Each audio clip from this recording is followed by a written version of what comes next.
উদ্যানের মধ্যে ছিলেন বা প্রমোদ কাননে ছিলেন তার সখীদের সঙ্গে, যেখানে নৃত্যগীত চলছিল সেইখানে তিনি যান এবং যে ইন্দ্রজিতের সামনে দাঁড়ান। তো যখন যে মুহূর্তে ইন্দ্রজিতের সামনে যে তিনি দাঁড়ান প্রভাসার ছদ্মবেশে, তখন ওই প্রভাসারূপী মা লক্ষ্মীকে দেখে ইন্দ্রজিৎ সোনার আসন ত্যাগ করে তার চরণে এসে প্রণাম করেন, যেখান থেকে আমাদের পাঠ্য অন্তর্গত অংশটি শুরু হচ্ছে। তো আমি চেষ্টা করব লাইন ধরে এটি বলে দেওয়ার, তাহলে বুঝতে সুবিধা হবে।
সেই মহাবাহু অর্থাৎ ইন্দ্রজিৎ জিজ্ঞাসা করিলেন বিস্ময়ে অবাক হয়ে, কি জিজ্ঞাসা করিলেন? কি কহিলা ভগবতী? ভগবতী মা, তুমি কি বললে? এই খবর তুমি কি দিলে?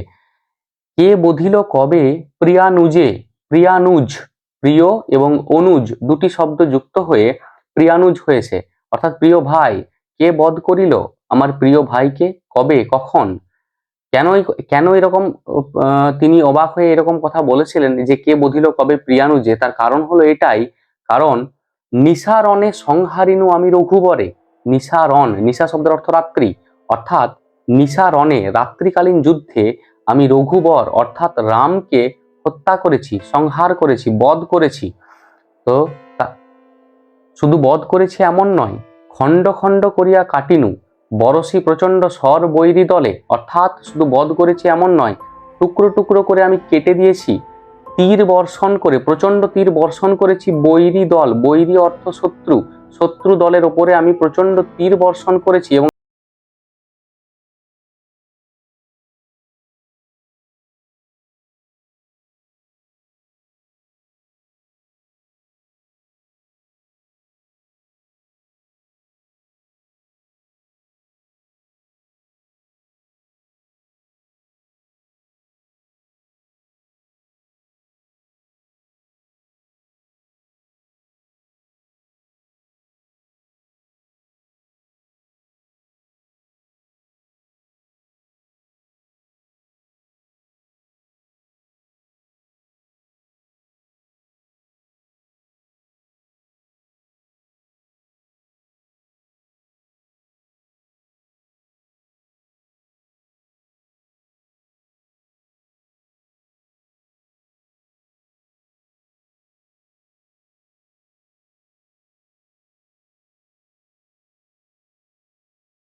রক্ষ চূড়ামণি।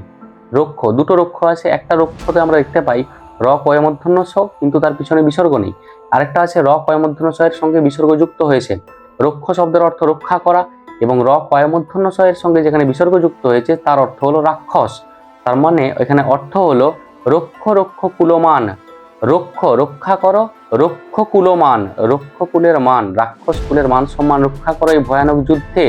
রক্ষ চূড়ামণি, রাক্ষসদের শিরোমণি তুমি, কারণ বীরবাহুর মৃত্যুর পরে রাবণের পর তুমি এখন লঙ্কার যুবরাজ, সেই জন্য এটা তোমার কর্তব্য যে তুমি লঙ্কার রাক্ষস কুলের মান সম্মানকে রক্ষা করো। এই রকম ধরনের কথা শোনার পর ইন্দ্রজিৎ তো হতচকিত হয়ে যায়, এবং তার সাথে সাথে তিনি রেগে যান, ভয়ানকভাবে তিনি ক্রুদ্ধ হন। ক্রুদ্ধ হওয়ার পর তিনি কি করেন?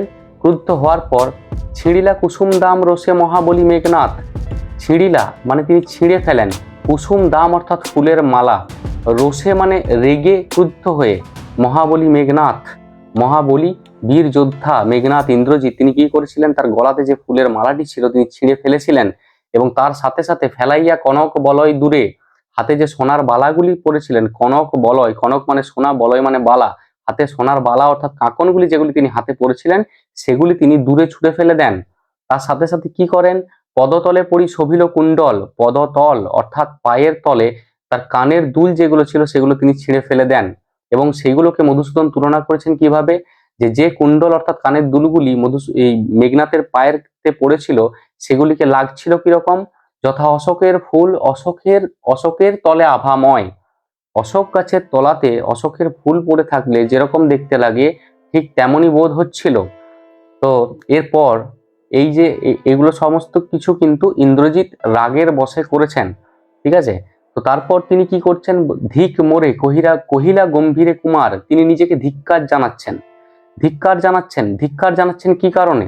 ধিক্কার জানাচ্ছেন যে তার প্রিয় ভাই বীরবাহুর মৃত্যু হয়েছে এই খবর তার কাছে নেই, এবং শুধু তার যে প্রিয় ভাইয়ের মৃত্যু হয়েছে এমনটা নয়, তার ভাইয়ের মৃত্যুর পরে তিনি ইন্দ্রজিৎ জীবিত থাকা সত্ত্বেও তার পিতা রাবণ যুদ্ধের জন্য প্রস্তুতি নিচ্ছেন এবং নিজে যুদ্ধে যাচ্ছেন, অর্থাৎ এখানে পুত্র জীবিত থাকতে পিতা যুদ্ধের জন্য গমন করছেন, এর থেকে অপবাদ কলঙ্কের খবর আর কিছু হতে পারে না। সেই জন্য ইন্দ্রজিৎ নিজেকে ধিক্কার জানাচ্ছেন এবং বলছেন, হা ধিক মোরে, হা ধিক্কার, নিজেকে ধিক্কার। কেন? কারণ বৈরী দল বেড়ে স্বর্ণলঙ্কা, বৈরী দল, বৈরী শব্দের অর্থ শত্রু, তাহলে শত্রুর দল বেড়ে অর্থাৎ বেষ্টন করে ঘিরে থাকা, শত্রু দল স্বর্ণলঙ্কাকে ঘিরে রয়েছে, হেথা আমি বামা দল মাঝে, কিন্তু আমি এখানে কি করছি? আমি এখানে বামা দলের মাঝে রয়েছি, অর্থাৎ আমি নারীদের মাঝে এখন অবস্থান করছি, বসে রয়েছি, ঠিক আছে? আচ্ছা, তো সেই জন্য তিনি কি বলছেন? আনো রথ তরা করি ঘুচাবো এ অপবাদ বোধি রিপুকুলে, তাহলে কি করো? আমার যে যুদ্ধের রথ সেটা শীঘ্র নিয়ে এসো, ঠিক আছে? এবং আমি কি করব? সেই রথে চেপে এখনই যাব, এবং রাক্ষস কুলের যে অপবাদ, যে কলঙ্ক, সেই অপবাদকে আমি ঘুচিয়ে দেব, মুছে দেব চিরকালের জন্য। কিভাবে? বোধি অর্থাৎ বধ করে, রিপুকুল, রিপু অর্থাৎ শত্রু, কুল মানে বংশ, তাহলে শত্রুর বংশকে পুরোপুরিভাবে আমি ধ্বংস করে দেব, এবং এই যে অপবাদ বা কলঙ্ক যেটা রাক্ষস কুলের উপরে এসেছে সেটাকে আমি পুরোপুরি চিরকালের জন্য মুছে দেব। তো এইটা বলার পর তিনি যুদ্ধসজ্জার জন্য প্রস্তুতি শুরু করলেন। তো যুদ্ধসজ্জার জন্য যখন তিনি প্রস্তুতি শুরু করলেন, মধুসূদন এটিকে কতকগুলি উপমার সঙ্গে দেখিয়েছেন, উপমা দিয়ে দেখিয়েছেন। কিভাবে? মধুসূদন বলেছেন, সাজিলা রথীন্দ্র সব বীর আভরণে, রথীন্দ্র সব, রথীন্দ্র সব এই দুটি পদ যুক্ত করে একটি পদ তৈরি করা হয়েছে। রথীন্দ্র শব্দের অর্থ হলো রথীদের শ্রেষ্ঠ, যত পৃথিবীতে মহারথী আছে তাদের মধ্যে শ্রেষ্ঠ রথী যিনি, তিনি হচ্ছেন রথীন্দ্র, এবং ঋষভ শব্দের অর্থ হলো ষাঁড়। দুটি শব্দকে একসঙ্গে যোগ করে করা হয়েছে রথীন্দ্র সব, অর্থাৎ ইন্দ্রজিৎ। তিনি কি করলেন? তিনি সাজিলা রথীন্দ্র সব বীর আভরণ, আভরণ অর্থাৎ পোশাক, বীরের পোশাকে তিনি যুদ্ধসজ্জা করা শুরু করলেন, এবং এটিকে দুটি উপমার সাহায্যে মধুসূদন এখানে সুন্দরভাবে ফুটিয়ে তুলেছেন। প্রথম, হৈমবতী সুত যথা নাসিতে তারকে মহাসুর, হৈমবতী অর্থাৎ পার্বতী, সুত অর্থাৎ পুত্র, সুতা অর্থাৎ কন্যা, সুত অর্থাৎ পুত্র, হৈমবতী সুত, পার্বতীর পুত্র কে? কার্তিকেয়। কার্তিকেয় কি করেছিলেন? কার্তিকেয় যেমন ভাবে যুদ্ধসজ্জা করেছিলেন, কখন? যখন তিনি তারকাসুরকে বধ করতে গিয়েছিলেন, তখন যেমন ভাবে যুদ্ধসজ্জা করেছিলেন, ঠিক তেমন ভাবে যুদ্ধসজ্জা করছেন কে? আমাদের ইন্দ্রজিৎ সেইভাবে যুদ্ধসজ্জা করছেন। এবং এখানে তিনি আরেকটা প্রসঙ্গ তুলে ধরেছেন মহাভারত থেকে। কখন প্রসঙ্গ এটা? এই প্রসঙ্গটা হচ্ছে যে বৃহন্নলারূপী কিরীটী কিংবা বৃহন্ন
গাছের নিচে যদি কেউ থাকে তাকে দেখতে পাওয়া যায়, কিন্তু দূর থেকে দেখতে পাওয়া যায় না।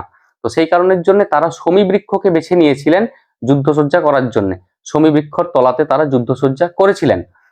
তো এখানে মধুসূদন এটারই উল্লেখ করেছেন, বলেছেন কিভাবে? কিংবা যথা বৃহন্নলারূপী কিরীটী উদ্ধারিতে গোধন সাজি বীর শমী বৃক্ষ মূলে, শমী বৃক্ষের তলে বসে তারা যুদ্ধসজ্জা করেছিলেন এবং তারা বিরাটের যে গোধন সেগুলিকে উদ্ধার করে এনেছিলেন। এতদূর পর্যন্ত তিনি বলেছেন যুদ্ধসজ্জা কিভাবে করেছেন ইন্দ্রজিৎ। এরপর আমরা দেখতে পাবো যে ইন্দ্রজিতের রথ সেখানে এসে উপস্থিত হচ্ছে। সেই রথ কেমন? মেঘবর্ণ রথ, রথের রং মেঘবর্ণ। মেঘের যেরকম রঙের পরিবর্তন হয়, সেরকম ইন্দ্রজিতের রথের রঙের পরিবর্তন হতে থাকে, যেহেতু তিনি মেঘনাথ, মেঘের ভিতরে থেকে তিনি যুদ্ধ করতে পারেন, সেই কারণের জন্য। তো মেঘবর্ণ রথ, চক্র বিজলির ছটা। রথ মেঘ বর্ণের এবং চাকাগুলি হলো বিদ্যুতের মতন, চাকাতে বিদ্যুতের ঝলকানি, ঠিক আছে। এবং ধ্বজ ইন্দ্র চাপরূপী, অর্থাৎ রামধনু রঙের পতাকা তিনি তার পতাকাতে, তার যে পতাকা সেটি ইন্দ্রচাপরূপী অর্থাৎ রামধনু রঙের পতাকা সেটি সেই রথে রয়েছে। এবং সেই রথটি তুরঙ্গম বেগে দ্রুত আশুগতি, তুরঙ্গম বেগে আশুগতি। তুরঙ্গম শব্দের অর্থ হলো দ্রুত গতি সম্পন্ন ঘোড়া, আশু শব্দের অর্থ দ্রুত, অর্থাৎ সেই দ্রুত গতি সম্পন্ন ঘোড়ার মতো সেই রথটি তখন সেখানে এসে উপস্থিত হলো। ঠিক আছে, এরপর তিনি রথে চড়ার জন্য পুরো উদ্যোগ নিচ্ছেন। তখন কি বলছে যে রথে চড়ে বীর দর্পে, রথে চড়ে বীর দর্পে, রথে চড়ে বীর দর্পে, রথে চড়ে বীর চূড়ামণি বীর দর্পে। রথে চড়ার পর মানে কিভাবে চড়লেন তিনি? বীর চূড়ামণি অর্থাৎ বীরদের যে শিরোমণি ইন্দ্রজিৎ, তিনি রথে চড়লেন বীর দর্পে, বীরের মতো অহংকার নিয়ে। এবং সেখানে এর পরবর্তী যে অংশটি আছে এটি আমরা এর পরের অংশে আলোচনা করব।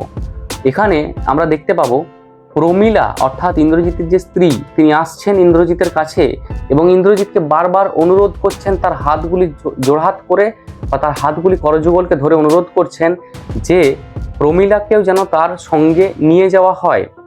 বারবার করে তিনি এটি বলছেন যে প্রমীলাকে যেন সঙ্গে করে যুদ্ধক্ষেত্রে নিয়ে যাওয়া হয়, তাকে যেন ফেলে রেখে যেন না যাওয়া হয় সেখানে।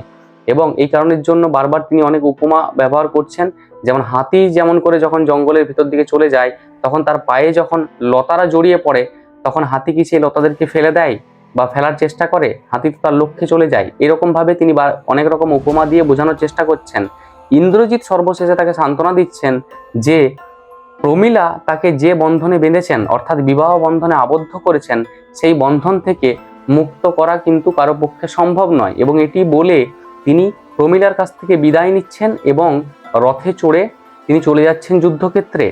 এবং এখানে যখন রথ আকাশের উপরে উঠছে তো ওঠার সময় মধুসূদন এটাকেও একটা উপমার সাহায্যে বলেছেন, দেখিয়েছেন যে শুধুমাত্র রথ আকাশের উপরে, রথ কিভাবে উঠছে আকাশের উপরে, যে মনে হচ্ছে যে মৈনাক পর্বত যেমন করে তার স্বর্ণ পাখা বিস্তার করে যেমন করে আকাশের উপর দিকে উড়ে চলে যায়, ঠিক তেমন ভাবেই আমাদের ইন্দ্রজিতের রথটি আকাশের উপর দিকে উড়ে চলে যাচ্ছে।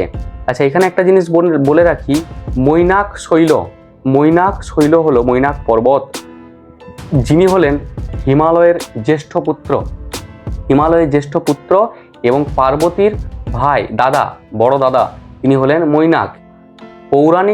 পৌরাণিকতা অনুযায়ী আমাদের তৎকালীন সময়ে সমস্ত পর্বতেরই কিন্তু পাখা ছিল এবং একসময় ইন্দ্র ক্রুদ্ধ হয়ে সমস্ত পর্বতের ডানাগুলি কেটে দিয়েছিলেন। তখন এই মৈনাক পর্বত পবনদেবের সাহায্য নিয়ে সমুদ্রের তলাতে লুকিয়ে নিজেকে রক্ষা করেন।